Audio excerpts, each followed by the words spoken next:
Hello again, this is Brian Copeland talking. Welcome to another edition of Copeland's Corner. As always, I have a distinguished panel of comics. We're a little short this week. we got two instead of three, but they're a big two. Brian Malow joins us again from Mexico. He fled. That's Hola. it. Trump got elected. He just, I'm out of here. He fled. Are you still a citizen? I mean, can you come back? Yeah, but I'm going to have to keep this call short. I can't be tied to you, you know. Yeah, if somebody comes in here in masks and ice uniforms, make sure that you do something because he's going after citizens. That's what he said. The natural borns are next. So, and joining us for the first time, Monique Marvez in Los Angeles. Hey, Monique, thanks for joining us. A pleasure. My pleasure, and I want to promise you that next time I'm on, if you have me back on, I will comb my hair and put on. I came straight from hot yoga because you were so kind when I missed last week because the saddle it just didn't work on the ship, and you were so kind about rescheduling, and I owe you a really good one. Okay, now I got to ask you. This is completely unrelated to what we're going to talk about. My sister, who was a former beauty queen, my sister has been after me for years to do hot yoga. I can barely do yoga. I mean, downward dog hurts me to do that. What's the big deal? What I hear about hot yoga, it's like 107 degrees. Well, I don't do the Bikram. I do about 98 to 100 degrees, which is still pretty miserable. But the deal is, it's good for your joints. I mean, I'm not a child, and that extra heat kind of releases the fascia and it allows you to do things. Believe it or not, it's sometimes easier to do things in that heat than in the cool. In an effort to stay flexible for the rest of my days, I'm very committed to when I'm home in LA, I do as many hot yoga classes as I can. It just sounds awful. It's not easy. As I said, just regular yoga hurts me. Brian, can you do yoga? Can you do regular yoga? Can I? Probably. Have we tested out the proposition? Not very well. I used to be able to do the splits. I mean, literally. Wow. I've never. That is one thing that's in it. Now, I've never had that much flexibility. Like I've been fit, but I've always felt like it was. There were times where I could touch my toes, but other things like I don't even understand how people cross their, when people sit and cross their legs, but not with just one, like all the way over, one leg folded. I don't understand how my anatomy isn't made for that. My legs can't do that, and I'm not bragging about anything. I got in trouble again. How things change in terms of our attempts as a society to be more culturally sensitive. I grew up, and I'm assuming you probably grew up too, with calling that sitting like that Indian style. Oh wait, no! Don't look at me like I'm crazy. Oh no, that is how you grew up. I don't mean sitting cross-legged on the floor. I mean sitting on a chair and the one leg folded over the other. But I see. I thought you meant sitting on the floor. Sorry. No, I can sit. Okay, I misunderstood. I can sit Indian style if we need to. Yeah, but regardless, you can't say that anymore. You don't say that anymore. I got news for you, Brian. The R word has made a complete comeback. Well, that's because there's been an actual all campaign. The words are making comebacks. All of them are. Yeah, because of a campaign. I mean, that's exactly it. There's a campaign for the R word? Yes. I missed it. Yes. Greg Gutfeld was talking about he's glad he can say it again. And a bunch of these other knuckle draggers who think that saying that word is all right. So, I mean, I was going to say the N word has made a comeback with them a long time ago. So, it's just, it's insane. I think for some of them, it was never gone. At least it was underground. All right. Well, let's go ahead and let's start with this, a philosophical question. Michelle Obama famously said, I believe it was the 2016 Democratic Convention, when they go low, we go high. We should be taking the high road. Let them be in the gutter. Let them, say horrible, nasty things. Let them do horrible, nasty, deplorable things. And I'll tell you, Hillary Clinton was absolutely right when she said that a percentage of them were deplorables. They are.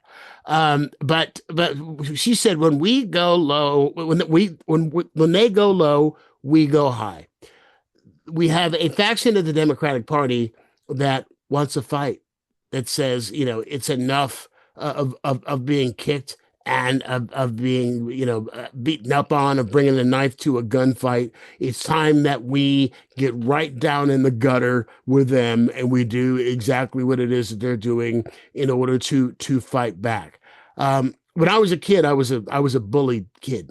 I grew up in an East Bay suburb that was predominantly white and like 98 or 99% white in my family. And I was in fights every day.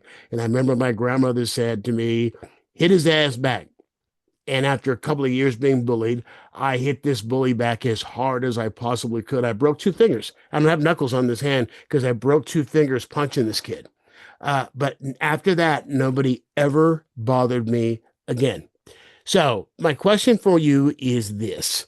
How do you think Michelle Obama's philosophy has worked out for those who are opponents of the government and those who support the government we have now? And do you think that we need to be down in the gutter? Because they're in the gutter.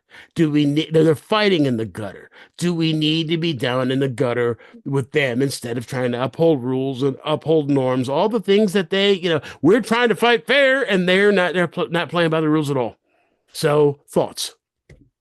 I'm going to let Brian go first because I have so many thoughts that I don't want to monopolize. I know. Well, I say gutter it is. I think that for a long time, so I think it's a good guideline, Michelle Obama's words. Mm-hmm. I think it was a good, it's not wrong entirely. But for a long time now, it's been apparent that like when they block the appointment of a Supreme Court judge because it's too close to an election, and that's then they 11 months away, and then they do it 11 months away versus, and then they hypocritically, how long, go ahead and approve a judge that's during a lame duck session, after his own loss during a lame duck session. So, and I think it's gotten only more extreme. So I think that I started thinking for a long time, that it's not working. You're not playing the same game. We're not playing by the same rules. And at a certain point, I think we have to acknowledge that it's like that. It's like, should we watch Texas in an extraordinary move try to redistrict for a very specific election? I mean, it's worse than any other gerrymandering, probably. It's so transparent. And then we're supposed to just go, oh, well, we should just campaign harder. And well, normally what would happen is we would go to the courts, the opposition would go to the courts and fight, but you can't trust the courts now because the courts are in the pocket of the dictator. So let me ask Monique. Okay, I can't wait to hear this. You said you got so many thoughts. Feel free, monopolize the conversation. Well, I'm 62 3/4, and I say it all the time because I'm proud of it. And when people say you look good for 62, my retort is you should see me naked, and I mean it. But I've been blessed, and you can check the numbers. I have this demographic of 18 to 30-year-olds that have exploded me.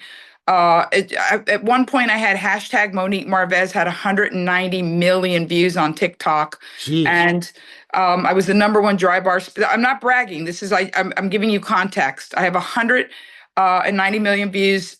I'm not even on TikTok. It's Chinese spyware. It was hashtag Monique Marvez. And then I was the #1 dry bar special of 2024. Dry bars means no alcohol. It's clean comedy. It's the Mormon community in Utah. God bless them that they allowed a Latina, thrice divorced, trash talking female who was on Snoop Dogg Presents the Bad Girls of Comedy to hijack their brand. And not only did they let me hijack it, they supported me and kept cutting clips. So just on Dry Bar's site, I have 70 million views. And my career is exploding under my feet. And I'm telling you this because it's all the kids. It's young girls that show up to see me and young men that message me because the kids are sick of the adults fighting. They feel like they're in the middle of a horrible divorce that just won't end. And they don't see politics the way we do. They don't see the fight the way we do. They don't think the way we do. I feel like I'm the world's oldest, younger than Gen Zer, because I've always been weird. I had a talk show on KFI for years, and my boss used to tell me, the program director, you're the weirdest talent I have because everyone thinks you're them. You get equal amounts of love and hate from both sides. Kid you not. And I believe it's because I take the 30,000 foot view of all of this. And in 2015, when he first came out with the hat, I told people, not only can he run, he will run, and he may win. And people thought, like, you want him to win? No. I look at energy. Everything is energy. And there's a tide. And there's a thing going on. And I was I don't know if you guys know Stephanie Miller, but we're dear friends. I used to do Mondays with Monique with Stephanie Miller. So, I mean, I was at a party with the elite of left and LGBTQ at Stephanie's house. And I warned people, he can and will win. They thought, this is preposterous. I was in that camp. It's ludicrous. Nope. Never happen. I was sounding the alarm, Brian, since 2015. Since you came down the escalator, you were sounding the alarm. I really was. And I'm going to tell you why, my love. I'm going to tell you why. As the minority woman who has done well in predominantly male fields, radio, headlining stand-up, it's because the internet itself has created a meritocracy. The best idea wins. The internet is indifferent. It doesn't care if you're male, female, gay, trans. I mean, look, The Matrix, one of arguably the best movies ever made, was made by brothers who are now sisters. So what's going on is that old white men have run the world forever. And the internet has now yanked their footing out from under them. I would argue just the opposite. I would argue that it's the internet that has given a voice to a lot of people who really shouldn't have a platform. It was because of Russian interference in propaganda through the internet and bots that helped him in 2016. It's because of the internet. They're not mutually exclusive, Brian. They're not mutually exclusive. I agree with you. But I was delighted because here's what's happening, because this is a tectonic shift. This is not just America. This is a global tectonic shift in the way people think about each other. And it's always darkest before the dawn. And I think of Trump being elected as literally the blue lights coming into the booths on 42nd Avenue and showing us where all the scum is on the walls. Like that, to me. Wow, that's a great analogy. That's right now, everybody's been a racist. Whatever we're looking at now has never not been there, Brian. But he let it be normalized and okay. And there's a part of me that's like, now I know where you are, MF. Now I know. Now I can see you so clear because the blue light is on what we were pretending as Americans or as people wasn't there. All right, let me go back to the original question then. Again, so do you think that we should continue to try to take the high road, or should we get down in the gutter? I mean, a perfect example, what Brian was talking about with the redistricting in Texas to give Trump 5 more seats because he knows if he loses the House majority, that's I was going to say it's his ass, but it's not. It's sort of. I mean, it stops his agenda, and there are going to be subcommittees that are going to investigate everything. Not that it means anything. There will probably be something else that's impeachable. I mean, if the Democrats win, I would almost guarantee there will be a 3rd impeachment. But do you think that the Democrats should be? Yeah, that's what the Gen Zers are saying. They want Democrats to fight. They're tired of Chuck Schumer's rhetoric and his faux outrage and not actually doing something. That's why people like Jasmine Crockett, because Jasmine Crockett just says it. I mean, she'll cuss, she'll call them MFs. It's stuff that you wouldn't normally hear. It's stuff that's, again, that breaks the norms. I'm loving what Gavin Newsom's doing. And what Gavin's doing is great. He's just showing up like a sassy black woman. I can almost see his neck going when he's tweeting. You know what I mean? Like, I am loving that the president of the United States has declared war on a state that funds the whole party. Let's be honest. Yep. And that not just the whole party that funds most of the red states in the country. But but here's what I've learned, and I wish I would have known this when I was younger. When people are on the attack, it's because they're afraid of you. People don't attack and bully unless there's fear. And old white men and the old ladies they're married to, and whoever, all of those people know that their way of life is less than a generation away from being obliterated. It's over. It's already over. Like, I was in Israel. I'm either going to be your favorite guest or you're never having me back. But I was in Israel in January of 2 years ago to do an anti-terrorism Kobe Mandel Foundation tour. I was all over the country.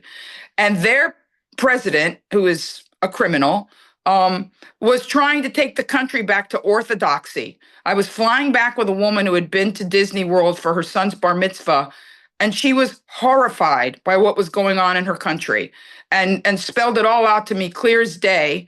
And I knew before the flight landed. And by the way, my bus driver, who was told not to discuss politics, all the way to the airport told me why it's so great that this guy is in charge and that they're going back to the rules of orthodox, and I was like, get me out of here. And I'm telling you all this for a reason, because a house divided cannot stand, and the enemies know when you're weak. And I was not the least bit surprised when everything happened the way it happened in October, when I was there the January before, because Israel was an incredible internal turmoil. And I'm going to tell you, when you teach your children hate, that gets in deep. And to see young women marching with rifles on their shoulders in Tel Aviv while I'm, eating hummus, the bottom line is everybody's terrified because the next generation does not care about dirt. They really don't care that much about politics. Going back to my divorce analogy, they have a bigger picture view of the world than their parents. Okay, let me back up. Let me back up again with your premise. What you're saying about old white men. The way that things have changed under MAGA and under Trumpism is look at who's in charge. It is all old white men. It's all white men in their 20s and 30s. They're still old white men, but they're in their 20s and 30s, and they have the same. I'm lifting the camera, Brian. I'm lifting the camera to the 30,000-foot view, and I'm going to blow your mind with what I think is really going on, is that the internet has leveled the playing field for women. And I jokingly say, not so jokingly, that men make money and war, and women make magic and babies. And I think all of this pressure is, look, gay people, trans people, black people, everybody's getting it. Everybody's getting gut punched. But the reality is this is all about keeping women from leveling up, because in one generation, I mean, look at sperm. Women are already in the majority. Women have been in the majority frozen eggs, forever. Sperm banks. It's very much like V for Vendetta. We're free. There is no key. And we're sitting around with a shaved head in a cell because we haven't even realized we have all the power. The control of the species is in our hands. All right. So what's going to have to happen before women rise up? And you saw the Women's March with the pussy hats and all of that stuff in 2017, and a much larger crowd than the inauguration was. Yet we still end up losing Roe v. Wade. So when are these women who are so upset and so furious, and rightfully so, who have all the power? And I agree with you. When are they going to exercise that power? When young women make more noise than old women, because I do comedy on cruise ships, And the amount of old ladies that voted lockstep with their husbands it's mind-boggling to me. Me too. That any woman, and I got news for you.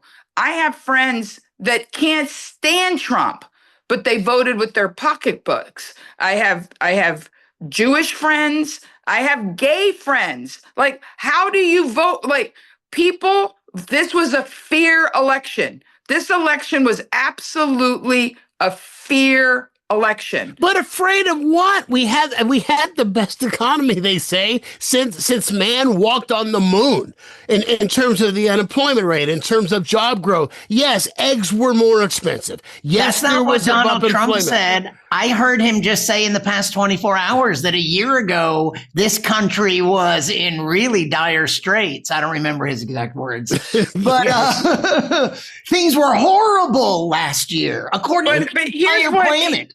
Here's the thing that I'll tell you about when you say the messaging. I said it in 2016, 2017, after the rape conviction, after all the charges. I said, look, when people are afraid, it makes them stupid. Like, literally, fear lowers your IQ. I've had very bright friends make super bad decisions because they're afraid and somebody's rattling the chains. Yeah. And there's a lot of people in this country that are still, in my mind, young in their 50s, that are afraid that some lifestyle that they're accustomed to will go away if the, mauve-colored, mixed-race, transgender, tutu-wearing, composting people are not completely controlled and kept, squished. Because even the older generation are like, most of World War II's dead, but Korean War or even Vietnam vets, like, I didn't fight and risk my life for this country to turn into some kind of, you know what I mean? There's a certain mindset. There's a certain mindset of, I put my life on the line for this, and you guys are just going to let, the fruits and nuts of California tell us how it's going to go.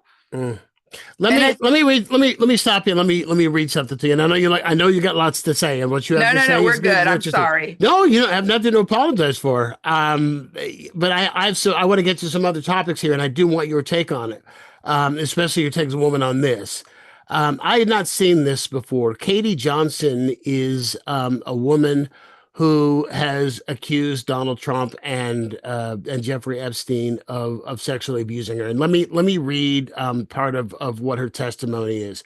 Quote, I understood that both Mr. Trump and Mr. Epstein knew I was 13 years old. Defendant Trump had sexual contact with me at 4 different parties in the summer of 1994.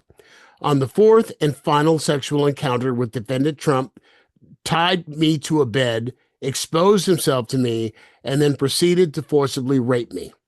During the course of this savage sexual attack, I loudly pleaded with defendant Trump to stop, but he did not. Defendant Trump responded to my pleas by violently striking me in the face with his open hand and screaming that he would do whatever he wanted. Immediately following this rape, defendant Trump threatened me that were I ever to reveal any of the details of defendant Trump's sexual and physical abuse of me, my family and I would be physically harmed, if not killed, unquote. Now, this something was filed, and I'm not sure which court it was filed in initially, but it was dismissed in May of 2016 for failing to state a legal claim. So it was refiled later on in New York. But before it the case could proceed, the defendant, I'm sorry, not the defendant, but the plaintiff, Katie Johnson, the complainant or complaining witness, she dropped the whole thing, and she said it was because of threats and threats against her and threats against her family. So she just said, forget it. It's not worth it. So I guess my question here is, there is finally traction on Epstein and on Trump, and it's obvious, and we all know that he was involved, and seeing that number of there being 1,000 FBI agents, it took 1,000 FBI agents to redact his name from the Epstein file. He's mentioned so many times, you needed 1,000 FBI agents to redact his name.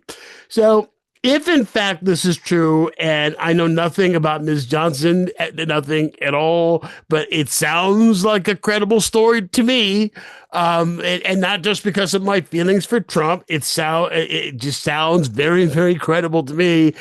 If this is true, what should happen and what will happen? And Monique, since you're so good at being able to see into the future and to predict, I'm gonna give Brian the first shot so he gets just to talk. And then I'll bring you in. So what should happen and what will happen? Well, if this is true. What should happen is a president doesn't have any rights over any other citizen when it comes to criminal charges. This is what should happen. Mm-hmm. But what will happen is like everything that it's like every bit of our experience with this man tells us nothing will happen. And that millions of people are convinced that whatever it is, it's fake news. There's been a great campaign to convince millions of people that if it's not what this administration and maybe Fox News says, or Newsmax, definitely fake news. Yeah. Okay, Monique, go ahead. Go. Here's what I'm going to tell you is I think that some variation, maybe not quite as violent, but I'm not dismissing her at all, but something horrible occurred. Let's just assume something horrible occurred. But, just because the Jean, her name escapes me, her last name. Johnson. The older gal Eugene Carroll actually got a conviction against him. Yeah, and a judgment, actually not a conviction. That's criminal court, but civil court, she got a judgment. Right. And then we have all of these, indictments. Here's the bottom line. There is I hate to say this, it saddens me. There is a segment of our population that will chalk all of that up to generational, it's hearsay, men will be men. I'm sure John F. Kennedy did worse. It's just that we didn't have the internet then. When people don't want to know something, I've got drug addicts in my family that would show up high at family events and like I'm a kid and the adults are like playing it off like, oh, he's just, sleep deprived. I'm enabling. You know what I mean? Like human beings do a thing when they got to do a thing and they're doing a thing, they're doing a thing. And I remember being on KFI when Camille Cosby came out and was saying horrible things about the women that had gone against Bill. And and then he got off on a technicality. Wait, hang on. I'm going to stop you right there on that. I hate that. The Constitution of the United States is not a technicality. But it is not a technicality. Does he belong? And I'm in interest of disclosure. I'm going to tell you that I know him. And for 10 years, every time he played the Bay Area, I either opened for him. Hang on, let me finish. I performed with him in San Diego, and he couldn't have been nicer to me. Okay, same thing. So, but that's irrelevant. I also know. But hang on. I'll let you go on. I just want to say this. One of the victims has been a friend of mine for 20 years. He did it. I believe he did everything he was accused of doing. But the way that he was convicted was primarily based upon witnesses who were testifying who had nothing to do with the case whatsoever, testifying about what he'd done to them should never have been allowed, nor should the deposition that he gave under immunity. That's not a technicality. That's no. I get it, but what I'm saying is, we're on the same page. We're on the same page. All right, you're not denying that he did the thing. Of course, he did it. Okay, yeah. So my point is, if you know that man did the things, which I got to believe on some part of Camille knows could be true, even if she doesn't want to totally believe it, could be true. You keep your mouth shut. You don't make a statement besmirching the victims and saying things about the victims when it's like, you know what? Thank the Lord that this was not properly handled and that he's out of jail. And, just be grateful and keep your mouth shut. But the problem is when people are in denial, and they double down, Brian. They double down. You know what's interesting? It's an old saying that I have heard all of my adult life. Especially running, I used to be a road comic. And there are Me too. there are a lot of, and you know that there, and I'm not going to mention any names because you'll know the names if I mention them. There are a handful of road comics that that were married, that were just road whores, cocktail waitresses, whatever. And what the line was, all right, more than a handful. All right, more than a handful. Oh, if I mention, I don't know where you came up in comedy. You go, okay. And what the line always was, and it was a line actually I'm told that goes back to the 50s, is that I think Lenny Bruce said it first. He says that if she asks you if you're cheating, deny it. If she walks in on you cheating, deny it. And she'll believe you. Why? Because she wants to believe you. And that ties right into what it is you're saying. They'll believe you because, and I don't know that that's true. I thank God I've never had to try it. Because I always say, I have a bit in my act. I don't know how blue we can get on this. I'll be careful.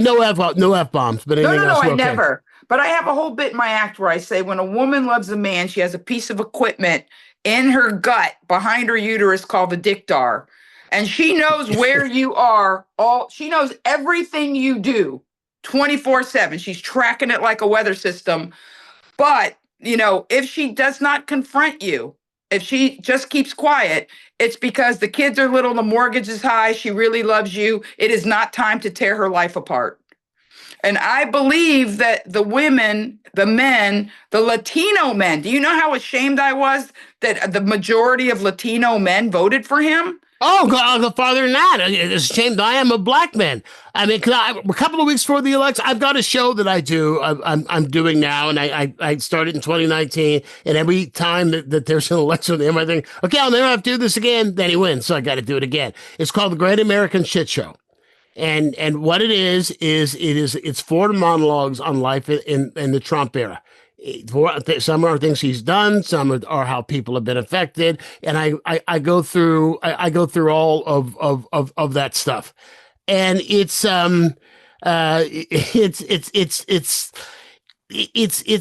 frightening how we continue to see that how nothing has changed. How this piece from 2019, the pieces from 2019 are just as relevant, if not more relevant than they were before. And it's disheartening, and it's frightening, and it's terrifying. And the question becomes, again, what do we do about it? The people, one of the pieces is about somebody I know who was a friend of mine for 40 years, who is no longer a friend of mine, because you cannot support racism and still be my friend. All right, well, the point of all this is I'm doing this show a couple weeks before the election, and this African-American guy comes up to me and says, Kamala's going to lose. I go, nah, I don't think so. Not what that mess is, not the people behind her. He goes, she's going to lose because black men are going to vote against her.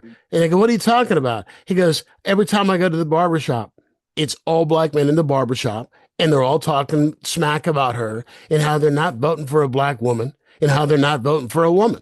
So, black men who are going to be disenfranchised, young black men who are higher at risk of being killed by cops during traffic stops are going to vote for a guy who, people forget this, when he ran, he said he was going to do everything he could to give the police complete immunity so they could never be prosecuted or charged for anything that they did under any circumstances. So how a black man or a Latino man could vote for that boggles my mind.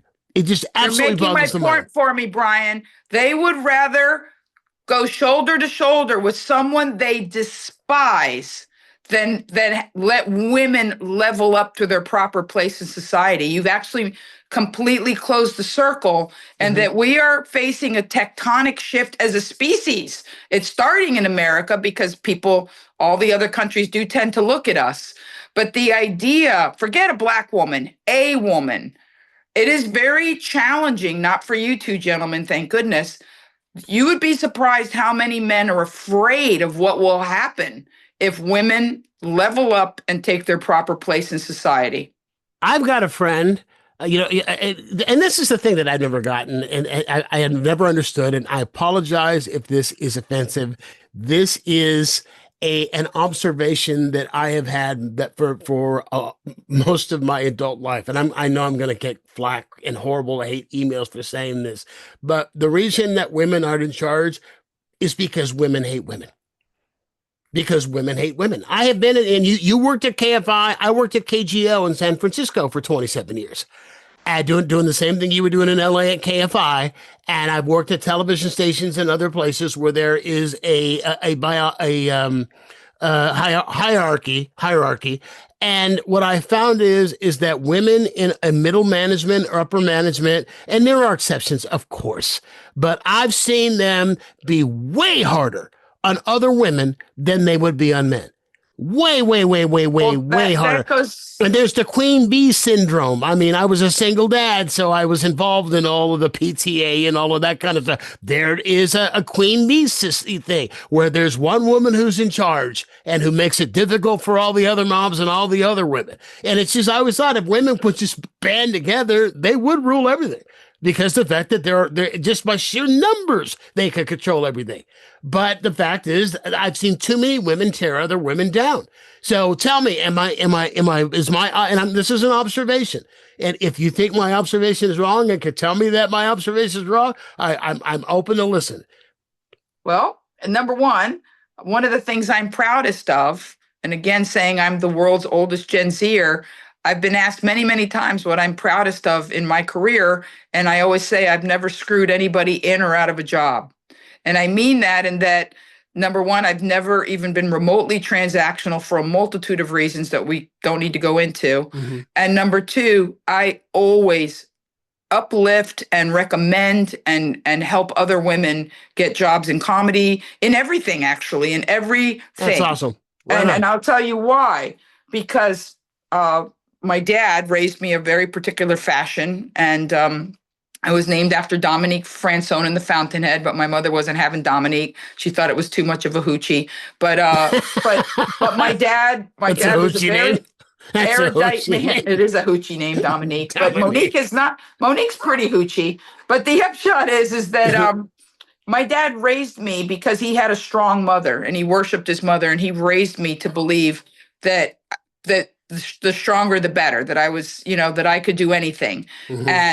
And my own mother was competitive with me and didn't like me. So I'm going to support your theory, because through the ages, through the invention of the monarchy, which was a complete fabrication, through time, women have been, and I'm using this word so strongly, groomed to believe that the key to any agency and autonomy is to stay on the right side of men.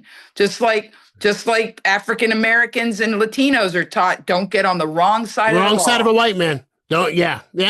All right, let me ask Brian, it doesn't hurt that men also hate women. So the combination. Wow. And also, Monique is 2/3 of Dominique. Yeah, she got most of the name. I got all of the philosophy. I didn't get all of the name, but I got all of the philosophy of autonomy and agency. Mm-hmm. And I think one of the reasons that I'm living this sort of magical life now is because young women, I mean, when I play Vegas, sometimes, young girls come to Vegas and say, I wanted to spend my 21st birthday at a Monique Marvez show. They're looking for guidance of someone, not that takes the high road. There's no high or low. There's one road. When you don't get it right, you're going to go over that piece of asphalt 52 times. There's one road. When people talk about a high road, people always say, Monique, you take the high road. And this is what I answer. There's one road. I don't want to go over that piece of pavement over and over. So I get it right. I try to get it right the first time. Sometimes it's the second or third. Is your audience more women than men? No, that's the weird part. When I look at my stats, when I look at the back, I am 50-50. I'm literally right down which is like crazy. That is crazy, because you don't see that. You do not see that. No. Because there's so much toxic masculinity, especially as you've seen, especially in comedy. There's so much toxic masculinity that those, the Joe Rogans and those who are so, and have their male following, Yeah, there are women in the crowd who were dragged there by their boyfriends and their husbands. But it's not, in terms of what you're talking about, I'm trying to think if I've ever even seen that. And I don't think I have. Thank you. Brian, have you? Not so much. No. Yeah.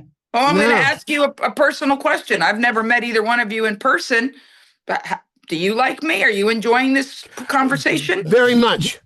I'm very much enjoying this conversation, and you're leaning towards the side of favorite guest. Thank you. Oh my God. But here's what I'm going to tell you, Brian. You can't trick the universe. And that's why I stay at the 30,000 foot view. I genuinely love men. And I think a lot of times men are challenged by women because women are, again, groomed by their mothers to think that men are something you have to deal with to get what you want in life. You want babies, you want security, you want a home, you want protection. You know, you can't trust them. They're going to cheat. Better the devil you know. That's what we're taught. That's what I was, tried to be taught, but I resisted it. Friend of mine told me that she, was raised in the South, that she was taught growing up that men cheat and men beat, and just live with it and get used to it. And you want me to tell you, because I've entered all of my relationships, male and female, with I don't think that another woman's going to screw me over, and I don't think that a man is going to cheat or beat. I take it a person at a time, a gender at a time. But I will tell you this, because of my father, I genuinely love men. And I think men can feel in my presence that they can be themselves, that they can just, because I hear it all the time. Guys will be like, when I wrote Mars Venus Live with John Gray approached me because he saw a clip of me on the internet, and I helped him take a very tired brand that had been kind of used up and still create Mars Venus Live. We did this 2011-12, so it's not a million years ago. And the whole time we were working together, and we'd meet in NorCal because he lives in Mill Valley, and we would meet in NorCal, and he kept telling me, which I could have taken offense to, he's like, you got a lot of dude energy. You've got a lot of man energy. And even in comedy, even though I was very feminine with big boobs and evening gowns, and if you see my old promo pictures, guys would always tell me, you're like, if we're the Rat Pack, you're Angie Dickinson. Like, you're one of us, Angie Dickinson. Yeah, you know what I mean? Like all Sherman the older set the Wayback Machine. All the old guys that I came up with that were just totally cool with me, whether it was, Bobby Collins or George Wallace, or I came up in the 90s, with those guys. Me too. And they would always tell me, you're one of us. And I think what that really means has nothing to do with body parts. It's like, you're not going to pounce to judge me. If I say the wrong thing, you're not going to take it out of context. You're not going to get your feelings hurt. You're going to get that within context, I meant you no harm and no malice. God, even saying you're like a dude, it begs the question, what kind of women are you hanging out with? But I don't need to ask the question because I know their wife is probably, gets butt hurt over the tiniest thing or whatever it is. And what's interesting about what you just said, and that is, because the fact that I grew up in, as I mentioned earlier, in a predominantly white society in terms of the city that I grew up in. And so I've spent a major part of my life as the only black face in the room. And as a result of that, I've had white people say to me, talking to you is not like talking to a black guy. It's like talking to a regular person. That's I get a quote. It all the time. That is a direct quote. It's not like talking to a black guy. It's like talking to a regular person. A regular white person. A regular person. Yep. Brian, the amount of men that have come up to me and said, my wife dragged me to your show. I don't like female comedians, but you're like a regular, you're as funny as any man. And they say it like they're so shocked. Wow. Shocked. Because your act must not be my mother wants me to get married, my period, menopause. Boy, I hate dating. What are some of the other tired? None of these things are in my act whatsoever. Other tired tropes. We're running out of time, so let's bring this full circle. But actually, before we bring this full circle, there were a couple of quick science things. Brian, being a science guy, that I do want to mention. RFK Jr. Ordered massive cuts in $500 million in cuts in mRNA vaccines. Okay, Brian, tell me the significance of that. When I hear cuts in vaccines, again, we just got over a pandemic. For God, we're not even over it. The COVID is still with us. I know so many people. There's a surge right now. I know so many people got COVID right now. So go ahead. Well, that RFK has been anti-vax way before COVID. He has a long anti-vax history. And then we all saw what happened with COVID. And the thing that was there were two big reasons the COVID vaccines were developed fast.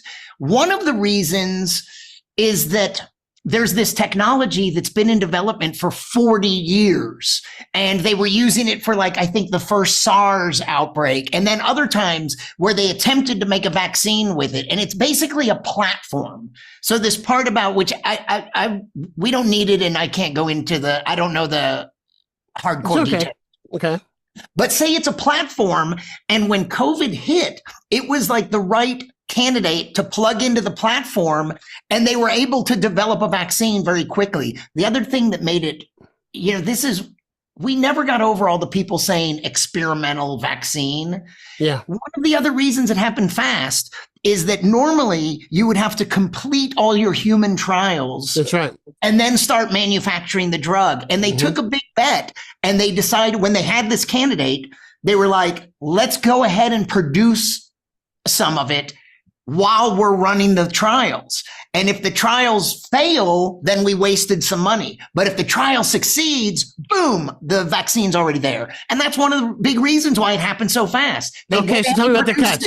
Okay. So these cuts, so this mRNA technology, as soon as we had this success with COVID, there are hundreds of vaccines and medical treatments and stuff based on this for cancers, for other ailments, for so many diseases, a couple hundred worldwide. All sorts of progress is being made on other ailments with this technology. And this is saying there's something wrong, like it's this anti-vax thing, and there's something wrong with the mRNA technology. And they're using it as an excuse to interfere with one of a Nobel Prize winning, one of the best, biggest developments in health science in our lifetime, possibly. They're just pulling this kind of shit. In your opinion, and tell the audience your science background.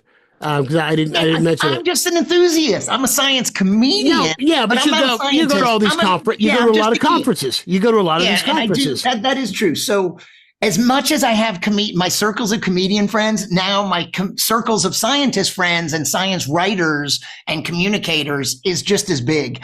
And that's what, so I rarely am in comedy clubs. And I'm mostly at science conferences. And I do a lot of work in science communication if I'll interview scientists and help communicate the science. Okay, what are they saying to you? People the thing where it's like you're listening to the media. I'm not listening to the media. I'm listening to the scientists. And often that's what the media was doing. They're just putting a microphone in front of a scientist. So let me ask you this: what are your science friends saying is going to happen if a COVID-like event hits in, say, the next 6 months? What are they saying based on what it is that RFK? First of all, this just came up yesterday, so this is all fresh. But everyone's appalled. Every expert, everyone.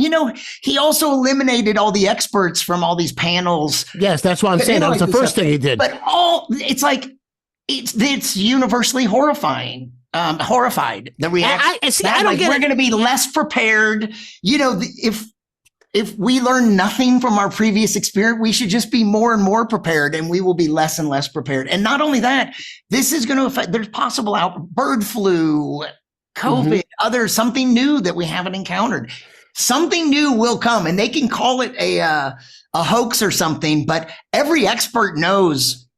It's just a matter of time before the next brand new problem comes up. There's so many of them who are brainwashed that there are stories of people on their deathbed with COVID who did not take the vaccine, who still believed in what Trump was saying. Literally, my hairdresser who died? Did at 30 years, the guy who did my hair in Miami, and I'm very loyal, so I would wait till I was getting on a cruise to get my hair done by this man that I've known since I was a kid, since before I was a comedian. And he was doing my hair once, wearing a mask. And he said, my wife makes me wear a mask and blah, blah, blah, blah. And I haven't gotten the vaccine, and overweight, likes to party. And he died July 22nd, 2021, just shy of his daughter's wedding. The wedding turned into a memorial. They didn't cancel the wedding, but they piggybacked his memorial onto the wedding. And it was a completely needless death of a man who left a family and could be a grandfather now. And till the last day, he was telling people that he had pneumonia and that it was BS and blah, blah, blah. But the dude died of COVID and he refused to get a vaccine. And that is a fact. You know, going back to Monique's other point, it plays into this whole thing that bad actors have preyed on and played on, which is the wanting to believe. It's like you choose what to believe. This is the side I'm going to believe. They're telling me things. Brown people are wrong. Immigrants are the problem. Trans athletes are the problem. And that, there's like 9. What's wrong? That's the whole thing that kills me about the trans athlete. It's all about wanting to believe. It's easier to believe, blame the Jews 100, blame, so I think it just plays into her point about us wanting to believe. And like, you buy into this and you go, this is some liberal hoax. And I just have a cold or something. You know, I was thinking about remembering this, those contradictions, like some people claiming like, is COVID a nefarious Chinese bioweapon or is it just a cold? Because those are which one is it? I think the truth is somewhere in the middle. I'm not dismissing nefarious, but my point is, it doesn't matter. Like, I never believed for a minute that it was a bat, like not for 1 second. That being said, who cares? It's here and we have the tools to combat it. And why wouldn't we do that? Mm-hmm. And every time I read about a kid in Texas dying from measles, it just breaks my heart. And I think the parents should be thrown in jail, to be quite honest. And here's why I say that, because there were a number of cases, and I don't know what years, what era were you on KFI doing talk? I was on KFI I filled in on 11 and I got a formal job in 13 and I stayed until 18. Okay. And I was with KGO from 91 to 2018. There you go. I was weekends, and then I went to weekdays. So you know a lot of the same stories from that era that I do, and you probably saw this. There were 2 or 3 cases of a kid who was sick, and it was something that was easily curable, but the parents were like Christian Scientists, or were some religion that didn't believe in medical doctors. So rather than take the kid to get, the shot for strep throat or whatever it was that was treatable, that would have been no problem with some medical help, they prayed over the kid and the kid died. And in every case, there were criminal charges. I'm trying to remember, maybe you remember, I'm sure you remember these cases. I don't remember if anybody went to jail, but they sure as hell should have. And I look at measles the same way. There is no reason for any kid in this country to have measles unless you're a kid who was immunocompromised for whatever reason, couldn't take the vaccine, who then catches it from somebody else. It's so easily transmissible. I mean, it's so easily transmissible. I'd heard once years ago that, like, if you're in a stadium or an arena or something, and one person has it, he can infect thousands of people. That's how fast. Well, how many times have you heard of like a flu starting off in Disneyland? Yeah. And on a specific day, they'll say, like, if you were in Disneyland on this day, I remember in December of 2014.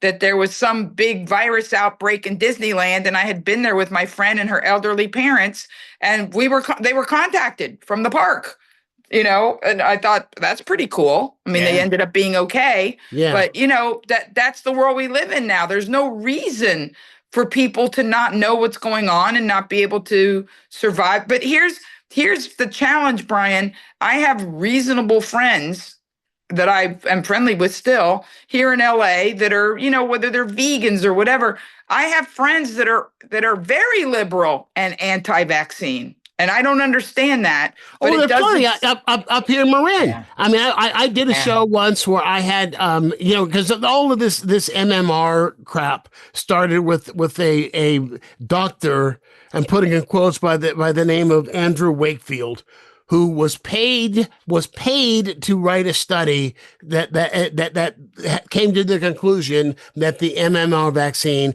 caused autism. He ended up disavowing the paper himself, and because they had an interest in a different solution. That's right. That was exactly it. That's why he was paid total for that. But you've got all of these people. That's where that came from. And what shocked me, truth. By the way, let me finish. What shocked me was how many people in wealthy, educated, progressive Marin County, are anti-vax because of that. I mean, Marin County with the hot tubs like that, they are educated, six-figure incomes, progressive. They drive in, electric cars with Obama stickers on the back of them. I mean, they had a whooping cough out. My mother had whooping cough in the 1940s. I've never known anyone who had whooping cough before. They had a whooping cough outbreak in Marin like 10 years ago, all because of the fact that I'm not putting poison in my kid's body. Yeah. There you go. So that, when that autism study, by the way, there's so many people that don't know that he disavowed it. There's so many people that they've never circled back or followed up, I know people with kids with autism that are like, maybe it was the vaccine. My kid was normal until the vaccine. I'm like, no, you just didn't see the signs. I mean, there's a pretty good chance they were already on the spectrum, but they were little kids because you get your vaccines when you're a very little kid. Well, I've actually heard people say their kid changed after they got vaccinated. See, here's what the problem is, and most people, actually most people don't know this, and that is when the diagnosis of autism is made, or when the signs are really there, the child is usually around 3 years old. And that's the age that you get the MMR vaccine. So therefore, they draw a correlation between the fact that their kid got the diagnosis with the fact that he got the vaccine. If he never got the vaccine and he had autism at 3 years old, you still would have gotten the diagnosis of autism. But people assume that a causation from getting the medication. So it's just, it's a frightening world that we live in. It's a frightening in so many ways. It can be, and I'm going to, tell you one quick thing. My last day job that I was very good at was that I sold medical malpractice insurance to physicians, professional liability. Really? Yeah, it was a great job, and I made a ton of money in my 20s because I was very good at it. But one of the reasons I was good at it was because I understood the psychology of insurance, of medical malpractice insurance, which is when a child or a partner or a parent dies young, or people want to blame. It has nothing to do with the doctor doing anything wrong. It was just, hey, stuff can happen. And when children are imperfect in any possible way, and it's mostly kids, parents they cannot live with the fact that, my kid's dumb because my doctor squeezed his head on the way out of my vagine. Like, no, your kid was just dumb. Not every kid is a rocket scientist. Not every kid is an athlete. Not every kid is symmetrical.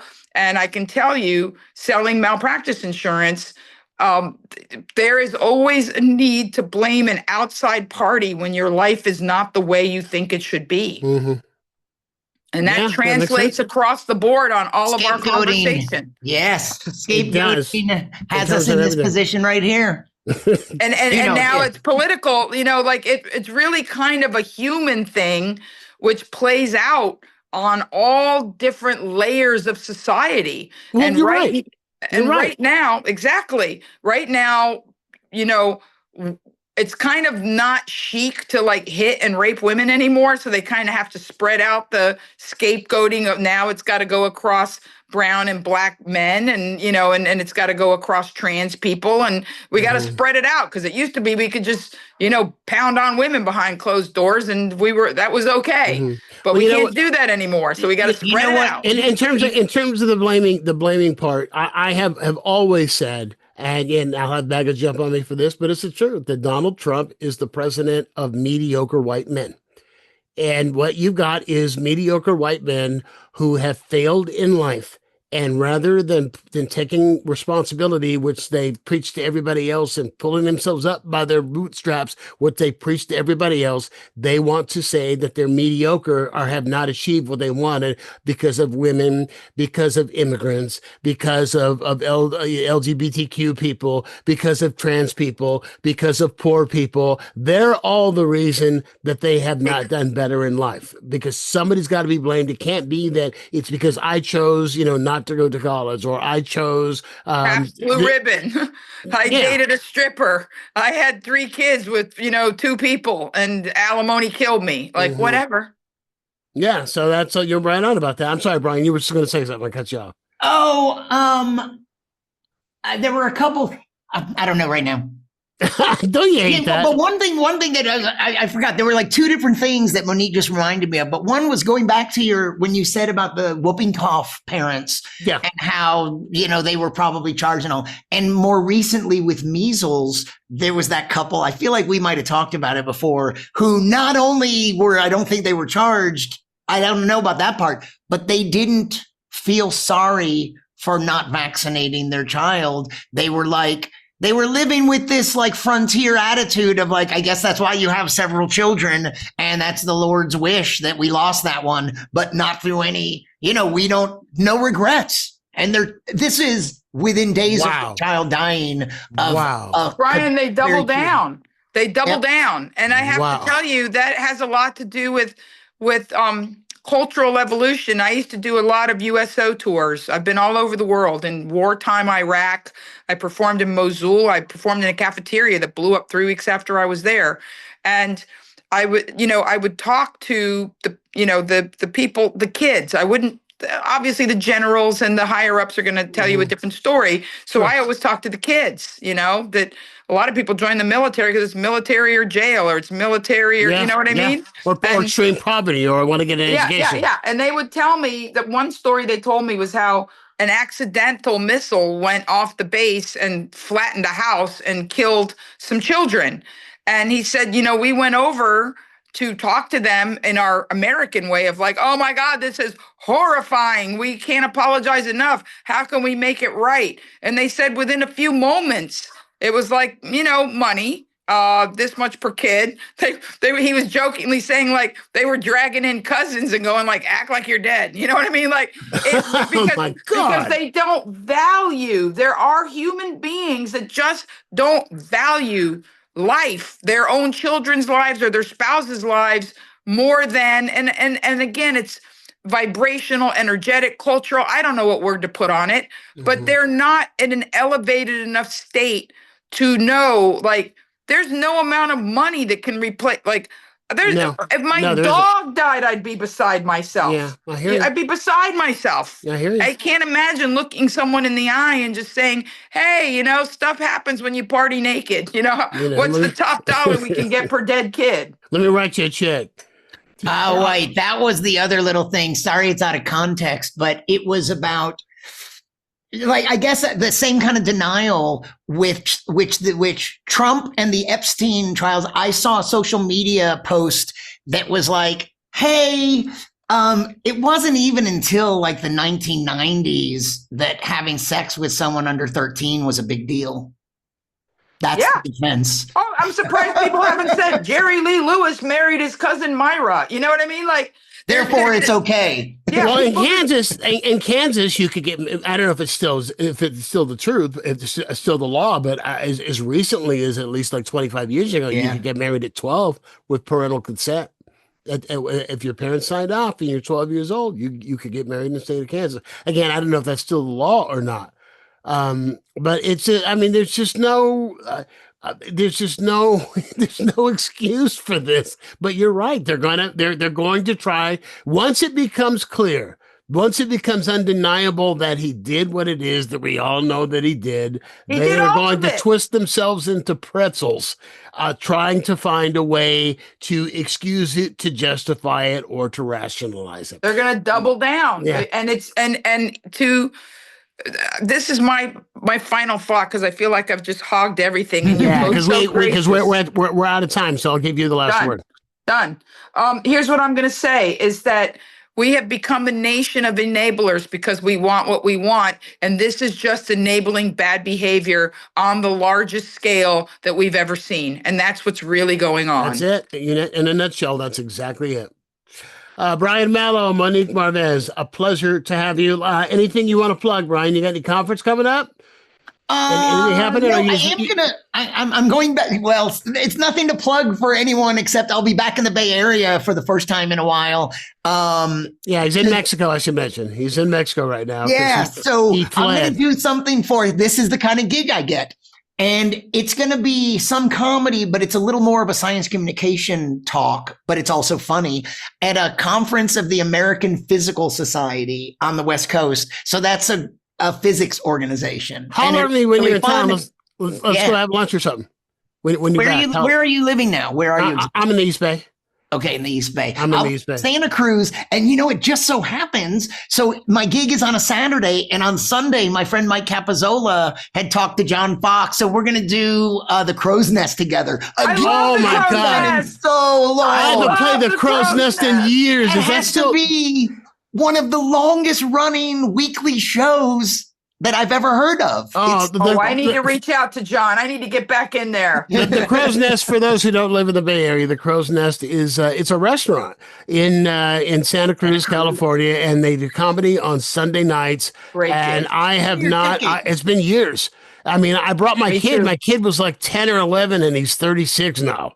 So that's how long it is. It's been probably 10 or 11 years for me since I've been there. And it's fun. I'll be there October 12th with Mike Capizzola. It's always fun. I got booed. And then I do want to come up. The past two times, I think I was in San Francisco about a year ago and a year or two before that. And the other thing that I might want to do again is ride in a driverless Waymo to take me over to La Cumbre at 16th in Valencia to get my favorite burrito. I got booed at the Crow's Nest the last time I did it over one joke that I did because it was a bunch a big part of the audience was from UC Santa Cruz, and you know what their mascot is?